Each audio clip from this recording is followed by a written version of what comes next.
Hello, Richard. Hey, how you doing, Paul? Yeah, not bad, not bad. This is exciting. This is very exciting for me, I'll tell you, because I've been a fan of yours for a long time, and I've been reading the blog about the Shingle of Southsea, and thank you so much. I know I've been kind of pestering you to be able to attend one of your meetings, and it's exciting to be here. In fact, it's like the oddest thing. I had a friend of mine who's a lawyer, and Robert Downey Jr. is in Detroit to film a Super Bowl commercial, and so he invited me to go to lunch. And unfortunately, at the same time, and so I had to choose. Robert Frost, two roads diverged to the Yellow Woods, all the way to that Pebble Bowl. I had to pick one, and I chose to go to the Shingle of Southsea Zoom meeting instead of having lunch with. Oh, that's really flattering. Thank you. Yeah, I'm excited. Well, So thank you so much. I mean, obviously it goes against the society rules, so what I'll have to do is start the meeting and put it forward as a motion that we let you in this once. So I can't have you there from the very beginning, but we'll put it to the vote and see what happens. Is that all right? Okay, great. Excellent. Looking forward to seeing you guys. Hey, I also wrote a toast. Oh, brilliant. So, yeah, thank you. Wonderful. All right. I'll go on up, get the meeting started. Okay.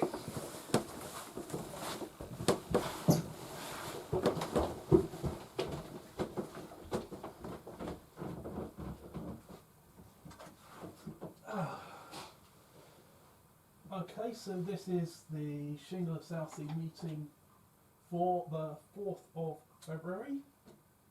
Location, as usual, is the Sherloft. Attendees, well, that's just the entire canon. Paul Thomas Miller, me. Have we got any apologies? No? Okay. Next on the agenda is motions. I'd like to move that we allow somebody to attend the meeting this month. Richard Krisciunas is from America, and he's asked if he can attend the meeting. He's taken time off work specially for this, and is currently sitting in a laptop on the stairs waiting to be admitted to the meeting. He's prepared a toast for us specially as well, so it'd be nice if he could attend.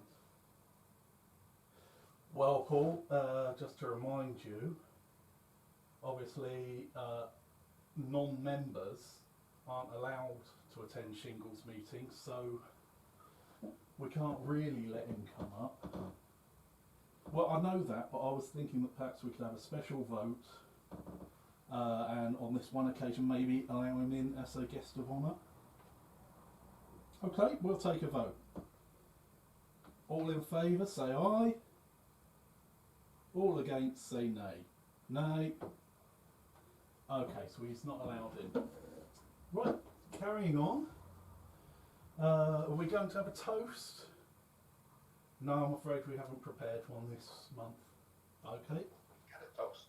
Well, moving on to the presentation then. I believe Paul Thomas Miller has prepared a paper about the Bruce Partington plans. That's right. I'll just dive in, shall I? Yeah, that'd be great. Okay, the Bruce Partington plans. A breakthrough on the problems of the corpse on the carriage. Hey, Paul, you coming back? The post-mortem fare-dodging journey taken by Cadogan West in the Bruce Partington plans is a problematic one. His corpse, we are told, was lowered onto the underground train, are you coming back? which passed by the rear window of Oberstein's home on an uncovered section of track. From here it went on a journey along the underground system and eventually fell off somewhere near Aldgate Station. There is much argument among Homesians as to the location of Oberstein's home and the point where it fell off the carriage roof. I can barely hear. While I'm not going to enter into that here, I can say that the proposals so far suffer from similar problems. at most of the points where Oberstein's house might be located, pardon me, the tracks he had access to would mean a considerable journey was taken by the corpse before it fell off at Aldgate. Even the shortest possible journey involved all sorts of points and tight corners which should have shaken Cadogan West loose, leaving the corpse somewhere much closer to the spot where it boarded the train. Holmes is quite clear in the text that it should not have taken very much to dislodge the body. In Bruce 1609, he says, "If you examine the roofs, you will find that they are slightly rounded, and there is no railing round them." I've looked at old pictures of Metropolitan and District Line carriages. This is quite correct. It is unlikely then that the corpse was caught on a railing. In fact, the rounded roofs should have meant that the body would slip off very easily. However, Holmes missed out a crucial detail about these roofs: gas bags. As J. Allen Rani observed in his article, The Railway Journeys of Mr. Sherlock Holmes, published in the Railway Magazine, May 1935, the lighting in underground carriages at this time was supplied by gas lamps. This case is supposed to have taken place in 1895. Until 1900, the train's gas lamps were fed from gas bags located on the roofs of the carriages. The bags were made of Indian rubber and sat in troughs 3 feet wide and 2 feet high in the middle of the roof. A weighted board was laid across this to keep the pressure on the bag as it emptied. The board would sink as the bag deflated. If Cadogan West had become entangled with the handles on the board somehow, this might easily have held him in place until it sank to a depth which released him. At which point his body would fall from the train. Given that we do not know how high the board was when he became ensnared with it, Cadogan West's journey is now feasible for just about every version that has been proposed. Yeah, I know, I skipped But that the question now would be, which bit of his body became caught on the board? It is hard to imagine a floppy corpse, hand grasping onto the handle, or a limb managing to get wedged beneath it. With the trough being so wide, only a small part of the body could have been tracked. Otherwise, the whole cadaver would have settled in the trough and stayed there.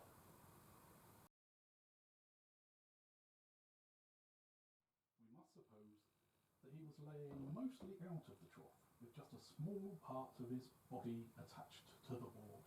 But how? To answer this, we need to consider the manner of his death. Cadogan West was, according to Colonel Valentine Walter's statement, struck a fatal blow on the head. This is consistent with the newspaper report of his injuries. The head was badly crushed. We are not told, however, whereabouts on the head he was struck. If the blow fell from behind, it is likely that the cerebellum was affected by the downwards pressure of the rest of the brain being squished in. A curious side effect of this type of injury is that it can cause a phenomena known as angel lust. More usually witnessed in hanged men, this looks like a post-mortem erection. Technically, this is a type of priapism, a penis which can remain erect for several hours without stimulation, rather than a genuine erection. Specifically, it is a non-ischemic priapism. These are often caused by spinal cord injuries in the living, but have been recorded in hanged men since at least the 18th century, and it is generally theorised that this is caused by pressure on the cerebellum. Certainly then, a fatal blow on the rear of the skull might be consistent with Cadogan West developing a post-mortem erection, which could last for many hours. As Oberstein lowered the corpse onto the roof of the carriage outside his window, it settled face down onto one of the gas bag troughs. This would assist the development of the priapism, as the blood would drain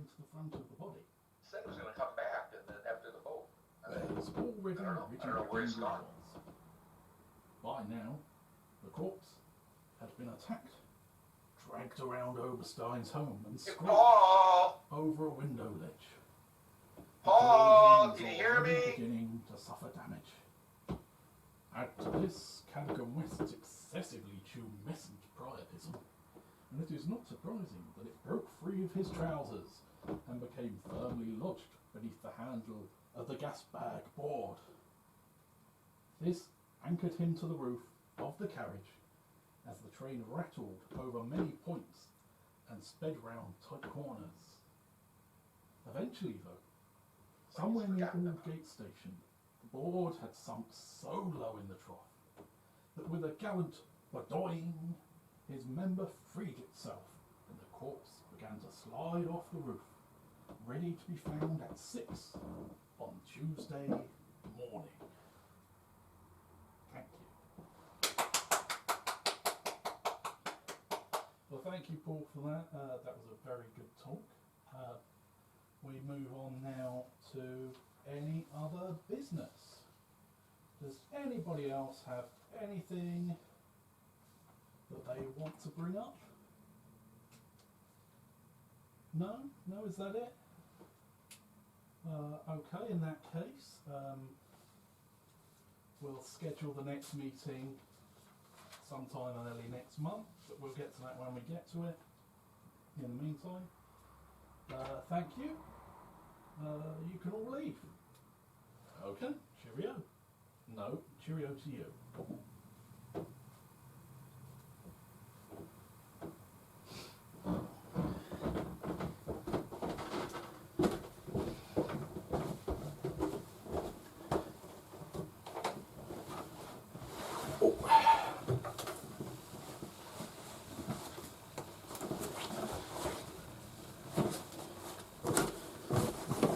Oh, hello, Rich.